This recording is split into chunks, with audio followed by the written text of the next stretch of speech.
Clip number 1141۔ اس clip میں آپ قرآن پاک کی سورہ لقمان کی آیت نمبر 28 سے 30 تک کی تلاوت، ترجمہ قرآن اور تفسیر قرآن صراط الجنان سماعت فرمائیں گے۔ بسم اللہ الرحمن الرحیم۔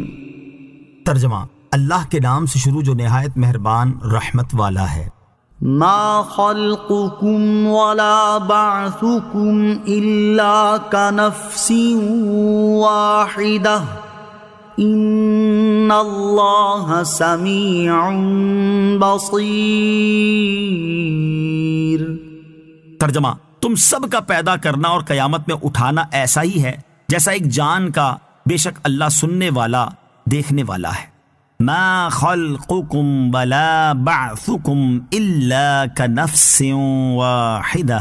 تم سب کا پیدا کرنا اور قیامت میں اٹھانا ایسا ہی ہے جیسا ایک جان کا۔ اس سے پہلی آیات میں اللہ تعالیٰ نے اپنی قدرت اور علم کے کمال کو بیان فرمایا، اور اب یہاں سے قیامت کے دن دوبارہ زندہ کیے جانے سے متعلق کفار مکہ کو سمجھایا جا رہا ہے۔ چنانچہ ارشاد فرمایا کہ اے اہل مکہ، تم سب کو پیدا کرنا اور قیامت کے دن دوبارہ زندہ کر کے اٹھانا اللہ تعالیٰ کے لیے ایک جان کو پیدا کرنے کے برابر ہے۔ یہ اللہ تعالیٰ پر کچھ دشوار نہیں، کیونکہ اس کی قدرت تو یہاں تک ہے کہ اگر وہ چاہے تو ایک لفظ کن فرما کر سب کو پیدا کر دے۔ بے شک اللہ تعالیٰ تمہارے اقوال کو سننے والا اور تمہارے افعال کو دیکھنے والا ہے، تو وہ تمہیں تمہاری باتوں اور عملوں کا بدلہ دے گا۔ اس آیت کا شان نزول یہ ہے کہ ابی بن خلف اور کفار مکہ کی ایک جماعت نے حضور اقدس صلی اللہ تعالیٰ علیہ وسلم کی بارگاہ میں حاضر ہو کر کہا، بے شک اللہ تعالیٰ نے مختلف مراحل سے گزار کر ہمیں پیدا فرمایا، جیسے پہلے ہم نطفے کی شکل میں تھے، پھر جمع ہوا خون بنے، پھر گوشت کا ٹکڑا بنے، پھر ہماری ہڈیاں اور اعضاء وغیرہ بنے۔ تخلیق کے ان مراحل کو جاننے کے باوجود آپ یہ کہتے ہیں کہ ہم سب کو ایک ہی گھڑی میں نئے سرے سے پیدا کر کے اٹھایا جائے گا۔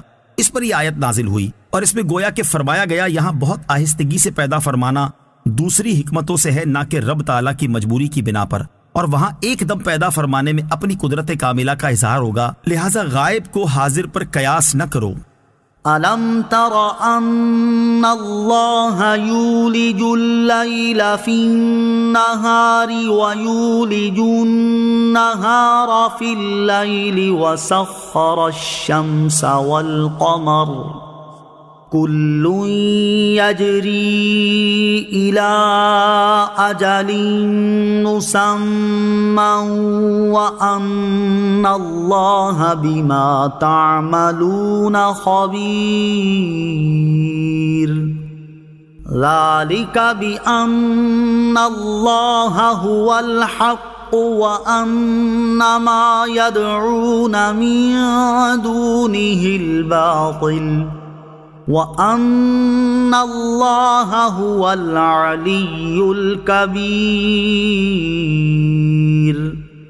ترجمہ، اے سننے والے، کیا تو نے نہ دیکھا کہ اللہ رات کو دن میں داخل کر دیتا ہے اور دن کو رات میں داخل کر دیتا ہے، اور اس نے سورج اور چاند کو کام میں لگا دیا، ہر ایک ایک مقررہ مدت تک چلتا ہے، اور یہ کہ اللہ تمہارے کاموں سے خبردار ہے۔ یہ اس لیے ہے کہ اللہ ہی حق ہے، اور اس کے سوا جن کو لوگ پوچھتے ہیں وہ سب باطل ہیں، اور یہ کہ اللہ ہی بلندی والا بڑائی والا ہے۔ الم ترى، اے سننے والے، کیا تو نے نہ دیکھا؟ یہاں سے ایک بار پھر اللہ تعالیٰ کی وحدانیت پر دلائل بیان کیے جا رہے ہیں۔ چنانچہ اس آیت اور اس کے بعد والی آیت کا خلاصہ یہ ہے کہ اے سننے والے، کیا تو نے نہ دیکھا کہ اللہ تعالیٰ اپنی قدرت اور حکمت سے ایک موسم میں رات کے کچھ حصے کو کم کر کے دن میں داخل کر دیتا ہے، اور ایک موسم میں دن کے کچھ حصے کو بڑھا کر رات میں داخل کر دیتا ہے، اور جو وقت ایک میں سے کم کرتا ہے اسے دوسرے میں بڑھا دیتا ہے، اور اس نے سورج اور چاند کو بندوں کے نفع کے لیے کام میں لگا دیا ہے، اور ان میں سے ہر ایک مقررہ مدت تک اپنی مخصوص رفتار سے چلتا رہے گا۔ اور کیا تم نے نہ دیکھا کہ اللہ تعالیٰ تمہارے کاموں سے خبردار ہے؟ یہ جو عجائبات بیان ہوئے ان پر صرف اللہ تعالیٰ ہی قادر ہے،